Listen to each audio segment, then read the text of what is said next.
अहिलेको जमानामा इङ्ग्लिस सिक्न कति जरुरी छ। लाइफको हरेक परिस्थितिमा इङ्ग्लिसको भूमिका अवश्य भएकै हुन्छ। चाहे केही सामान किन्न बजार जाउँ, सामानको नाम इङ्ग्लिसमा हुन्छ। काहीँ होटल रेस्टुरेन्टमा खाना जाउँ, त्यहाँ इङ्ग्लिस चाहिन्छ। स्कुल जाउँ, इङ्ग्लिस चाहिन्छ। पसलमा इङ्ग्लिस चाहिन्छ। घरमा इङ्ग्लिस चाहिन्छ। जागिर खान इङ्ग्लिस चाहिन्छ। विदेश जान इङ्ग्लिस चाहिन्छ। हरेक कामको लागि इङ्ग्लिस आजकल एकदमै महत्त्वपूर्ण नभई नहुने भइसकेको छ। अब कुरा आउँछ इङ्ग्लिस सिक्ने, तर कसरी सिक्ने, यो कुरामा सबैजना चुक्ने गर्छन्। अब धेरैजनाको गुनासो के हुन्छ भन्दाखेरि हामीले धेरै ठाउँबाट क्लासहरू लियौँ, फिजिकल क्लास लियौँ, भएन। अनलाइन क्लास लियौँ, भएन। पैसा मात्र सकायौँ। यस्तो तपाईँहरूको धेरैको गुनासो हुन्छन्। तर के भयो त, त्यसबाट तपाईँहरूले बिल्कुल इङ्ग्लिस सिक्न सक्नु भएन। के कारणले गर्दा होला त? अब एकदम इम्पोर्टेन्ट कुरा सिक्नुहोस् है, सुन्नुहोस्। तपाईँले जहाँ जहाँबाट इङ्ग्लिस सिक्नु भयो नि, त्यहाँबाट इङ्ग्लिस नै गलत तरिकाले सिक्नु भयो कि? सोच्नुहोस् त एकचोटि। तपाईँसँग सिक्ने चाहना त छ, तर तरिका थाहा छैन अथवा गलत तरिकामा पर्नुभयो भने त्यसको कुनै रिजल्ट आउँदैन। Mark my word. यसै कारणले गर्दाखेरि तपाईँले इङ्ग्लिस सिक्नु भएन कि? यसो हो भने सही तरिका के हो त? इङ्ग्लिस सिक्नलाई ठ्याक्कै कति समय लाग्छ त, कति पैसा लाग्छ त भन्ने तपाईँको प्रश्न पनि हुनसक्छ। अब जहाँ मेरो भनाइ के छ भन्दाखेरि तपाईँलाई 1 रुपियाँ पैसा लाग्दैन। म तपाईँलाई 30 दिनको कोर्स बिल्कुल फ्रीमा दिन्छु। हो, बिल्कुल फ्रीमा। जहाँ जो कसैले पनि प्रति व्यक्ति 15 देखि 20 हजार लिने गर्छन्, म बिल्कुल फ्रीमा सिकाउँछु तपाईँहरूलाई। अब बुझ्नुहोस्, अब फ्री भन्ने बित्तिकै के हुन्छ भन्दाखेरि सबैको मानसिकता के हुन्छ भन्दाखेरि फ्री भन्ने बित्तिकै त्यसको भ्यालु गर्दैनन् क्या। यदि तपाईँलाई पैसा तिरेरै पढ्न मन छ भने चाहिँ म तपाईँलाई क्युआर सेन्ड गरिदिन्छु, इच्छाअनुसार पैसा डिपोजिट गरिदिनु होला है। मैले फ्री भन्ने बित्तिकै फेरि तपाईँहरूले यो बुझ्नु होला कि के सिकौला र कस्तो सिकौला र भन्नु होला। यस च्यानलभित्र मैले जति पनि आजसम्म सिकाएको छु नि, त्यो तपाईँले गएर हेर्न सक्नुहुन्छ, चेक गर्न सक्नुहुन्छ। आजसम्म यो युट्युबभरि कहीँ पनि सिकाएको छैन है। हाम्रो नेपालमा युट्युबभरि कसैले पनि यसरी सिकाएको छैन। मैले सिकाउने तरिका बिल्कुल अलग छ। अब यो कुरा मैले भनिरहन जरुरी छैन। मैले तपाईँलाई सिकाउँदै गर्दाखेरि तपाईँले मेरो तरिकालाई मूल्याङ्कन गर्नु नै भइहाल्छ। अब बुझ्नुपर्ने कुरा के आउँछ भन्दाखेरि यस कोर्सभित्र तपाईँले इङ्ग्लिसलाई कसरी सिक्नुहुन्छ भन्दा एकदम सरल, सहज, प्र्याक्टिकल वेबाट, वैज्ञानिक तरिकाबाट इङ्ग्लिस सिक्नुहुन्छ है। जुन आजसम्म तपाईँले कतै यसरी पढ्नु भएको छैन, सिक्नु भएको छैन। तपाईँलाई म एउटा प्रश्न गर्छु, तपाईँलाई के लाग्छ एउटा बच्चाले भाषा कसरी सिक्छ होला? के एउटा बच्चाले भाषा सिक्दाखेरि पहिला के ग्रामर सिक्छ? के त्यसले टेन्सहरू सिक्छ र? अवश्य सिक्दैन। उसले कसरी सिक्छ त? बच्चाले, कुनै पनि एउटा बच्चाले भाषा सिक्दाखेरि अब्जर्भ गर्छ। आमा बुवाको हाउभाउ, इसारालाई निहाल्छ, अब्जर्भ गर्छ। त्यसपछि त्यसले बिस्तारै शब्दहरू सिक्छ र बिस्तारै आमा बुवाले बोलेको शब्दहरूलाई रिपिट गर्छ, कपी गर्छ, दोहोऱ्याउँछ। त्यसपछि बिस्तारै उसले सानोतिनो वाक्यहरू बोल्छ, टुटेफुटे भए पनि बोल्छ। यसरी उसले बिस्तारै के त टुटेफुटे बोल्दै बोल्दै एउटा ह्याबिट बनाउँछ र पहिला आमा बुवासँग बोल्छ, स्कुलमा साथीभाइहरूसँग बोल्छ। बोल्दै बोल्दै बोल्दै उसको के हुन्छ त प्र्याक्टिस भइरहेको हुन्छ, जसबाट ऊ पछि गएर पर्फेक्ट बन्छ। कुनै पनि भाषा, इङ्ग्लिस मात्र नभए हरेक भाषा पनि सेम यही तरिकाले हामीले सिक्न सक्छौँ। अब हामीले कुनै पहिला ग्रामर सिक्नु पऱ्यो, टेन्सहरू सिक्नु पऱ्यो, भोइसहरू सिक्नु पऱ्यो। यो तरिकाले इङ्ग्लिस सिक्नलाई हामीलाई झन् कठिन हुन्छ। जसरी एउटा बच्चाले भाषा सिक्छ नि, सेम त्यसै गरी तपाईँहरूले पनि कुनै पनि भाषा सिक्न सक्नुहुन्छ। अब आयो इङ्ग्लिसको कुरा। अब इङ्ग्लिस सिक्नको लागि सर्वप्रथम हामीले पनि के सिक्नु पर्यो त भन्दाखेरि सर्वप्रथम हामीले पनि शब्द चाहिन्छ। हामीलाई शब्द सिक्नु पर्यो। हामीलाई सबभन्दा अगाडि भाषा सिक्नको लागि के चाहिन्छ त? शब्द चाहियो नि। बिना शब्द हामीले भाषा कसरी बोल्न सक्छौँ? अवश्य बोल्नै सकिँदैन। त्यसको लागि शब्द चाहिन्छ। अब शब्द, त्यो शब्द, वर्डहरू, कतिवटा वर्ड चाहिँ हामीले सिक्नुपर्छ त? यसको पनि त कुनै एउटा लेभल, मापन होला नि त भन्नु होला। अब साइन्सले के भन्छ भन्दाखेरि हामीलाई जम्मा 3000वटा जति शब्द भयो भने हामीले इङ्ग्लिस मजाले बोल्न सक्छौँ भनेर भनेको छ। यो मैले भने होइन है, यो साइन्सले, यो रिसर्चले भनेको हो। अब यसको लागि तपाईँले 3000 जति चाहिँ वर्ड सिक्न पर्यो होइन, विभिन्न वर्डहरू सिक्न पर्यो। अब शब्द कसरी सिक्ने त, यो पनि कुरा आउन सक्छ। अब त्यो शब्द त सिक्नुभयो, त्यसको उच्चारण कसरी गर्ने त, त्यो पनि कुरा आउँछ। अब उच्चारण कसरी गर्ने भन्दाखेरि अब अहिले शब्दको उच्चारण, शब्द सिक्नलाई, त्यसको उच्चारण सिक्नको लागि धेरै नै सरल भएको छ। पहिला हामीलाई शिक्षकले, टिचरले जे सिकाउनु भएको थियो नि, जस्तो उच्चारण, यसको उच्चारण यही हो भनेर सिकाउनु भएको थियो, हामीले त्यो नै हो त्यसैमा भर पर्नु पर्थ्यो। तर अहिले भर पर्नु पर्दैन। अहिले तपाईँको गुगल छ, गुगलमा गएर त्यो शब्दको प्रोनाउन्सिएसन, उच्चारण कसरी गर्ने भनेर टाइप गर्नुभयो भने त्यसले त्यो तरिकाले तपाईँलाई यो हो, यसको उच्चारण यसरी गरिन्छ। अब उच्चारण पनि दुई तरिकाको हुन्छ है, हाम्रो प्रोनाउन्सिएसन पनि दुई तरिकाले गर्न सकिन्छ, एउटा अमेरिकन, एउटा ब्रिटिसबाट होइन। दुईवटा मध्ये तपाईँलाई कुन चाहिँ सजिलो लाग्छ, जानुहोस् गुगलमा जानुहोस्, टाइप गर्नुहोस् त्यो वर्डलाई, र कुन चाहिँ उच्चारण गर्न सजिलो छ, अमेरिकन अथवा ब्रिटिस, जुनमा तपाईँलाई सजिलो लाग्छ त्यसैको उच्चारण गर्दा हुन्छ है। अब तपाईँ बिल्कुल जिरो हुनुहुन्छ, केही पनि थाहा छैन, एबिसिडी पनि जाने होइन। अब तपाईँलाई शब्द सिक्नु पर्यो। अब त्यो शब्दहरूलाई कसरी सिक्ने त? अब तपाईँलाई थाहा नै छैन, इट माने के हो, रन माने के हो, गो माने के हो, सी माने के हो। अब यो केही पनि थाहा छैन भने तपाईँलाई त गाह्रो हुन्छ नि हो। अब त्यो गाह्रो हुनको लागि पहिला के भयो, तपाईँले कण्ठ गर्न प्रयास गर्नुहुन्छ क्या, त्यसलाई रट्ने प्रयास गर्नुहुन्छ।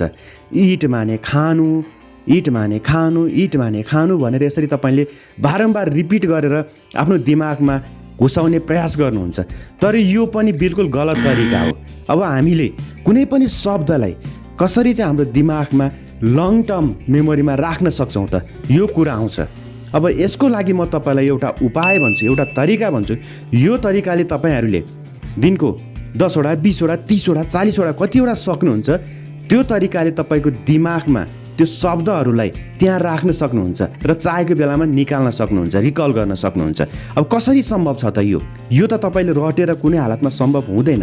5वटादेखि 10वटा पनि रट्नु भयो भने दिनमा तपाईँले त्यो सबै बेलुकासम्म बिर्सिसक्नुहुन्छ। भोलि कसरी तपाईँले त्यस शब्दको चयन गर्न सक्नुहुन्छ, रिकल गर्न सक्नुहुन्छ, त्यो अवश्य सकिँदैन। अब यो हाम्रो लङ टर्म मेमोरीमा कसरी बस्छ त हाम्रो दिमागमा, त्यसमा पनि म तपाईँहरूलाई केही आइडिया, मेथड दिन्छु। त्यो तरिकाले तपाईँहरूले आफ्नो मेमोरीमा राख्न सक्नुहुन्छ, जहाँबाट शब्द सिक्नु सक्नुहुन्छ। जस्तै यो 5वटा वर्ड दिएको छु मैले। अब यो 5वटा वर्ड तपाईँले चाहिँ कण्ठ पार्नु पर्यो, आफ्नो दिमागमा राख्नु पर्यो। यसलाई त अब रटेर हुँदैन। यसलाई सजिलो तरिकाले कसरी चाहिँ हामीले दिमागमा राख्न सक्छौँ भन्दाखेरि, जस्तै इट माने के त खानु छ, रन माने के दौडनु छ, बिलिभ माने के विश्वास गर्नु छ, रिसिभ भनेको के त प्राप्त गर्नुभयो, प्रोटेक्ट भनेको के त रक्षा गर्नुभयो। अब यसलाई हामीले हाम्रो नेपाली भाषामा पनि थाहा पाउनु पर्यो, यो भनेको यो भनेर यसको अर्थ थाहा पाउनु पर्यो। अब यसलाई हामीले कसरी चाहिँ थाहा पाउन सक्छौँ भन्दाखेरि, अब यसलाई हामीले त्यो हाम्रो मस्तिष्कमा भएको न्युरोन भन्छ, त्यो न्युरोनमा एउटा कनेक्सन बनाएर, एउटा स्टोरी जस्तो बनाएर त्यसलाई हामीले हाम्रो मेमोरीमा राख्न सक्छौँ। यो एउटा वैज्ञानिक तरिका हो है।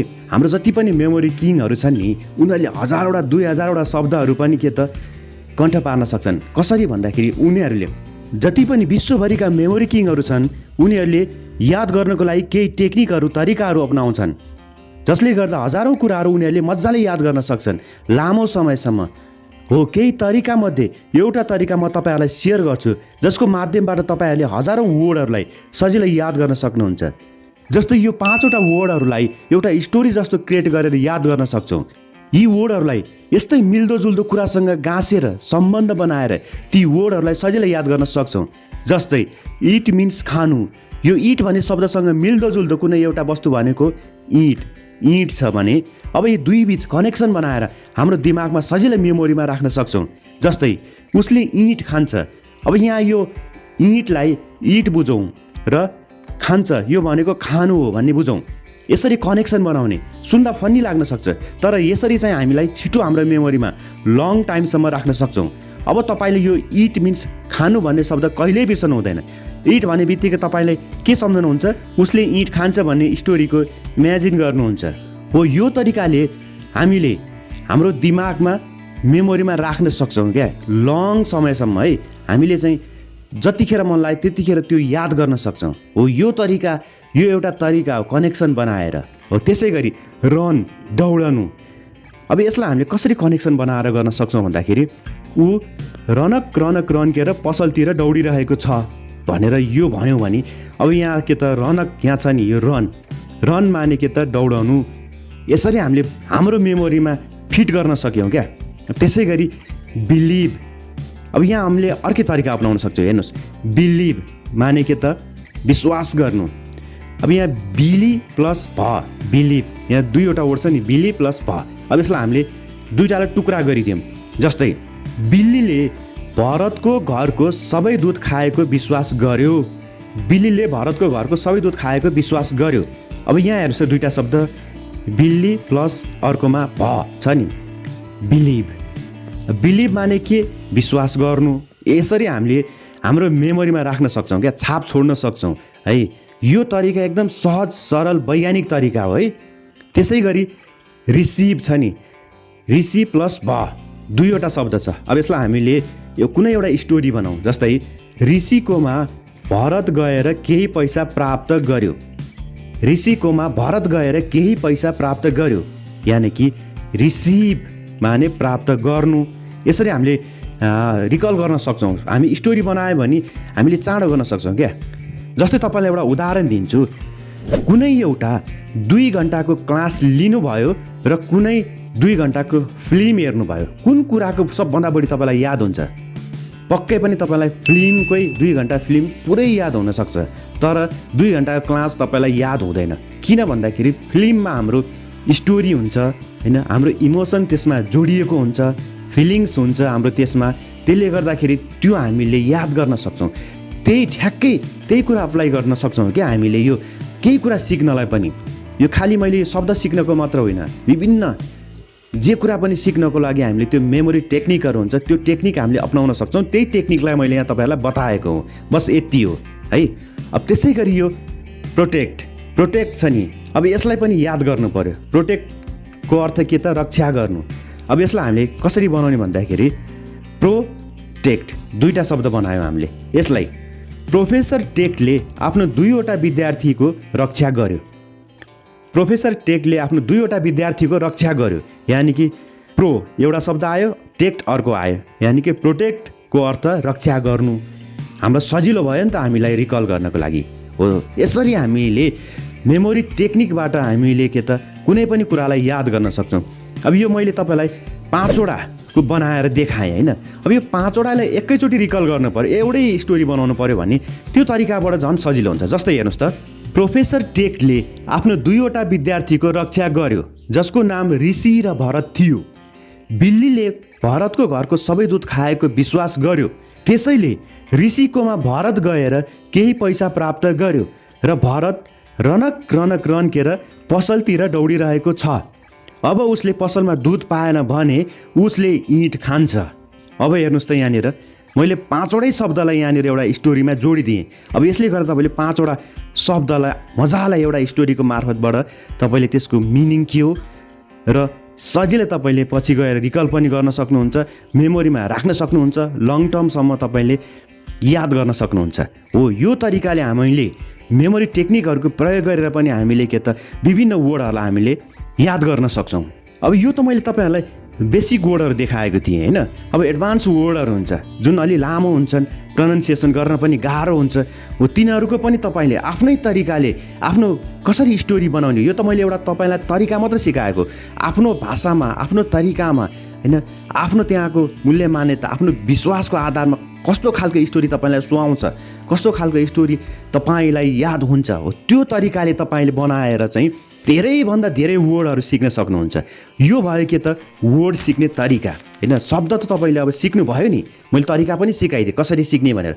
अब शब्द सिक्नु भयो तपाईँले। अब शब्द सिकिसकेपछि अब हामीलाई के चाहियो त इङ्ग्लिस बोल्नको लागि?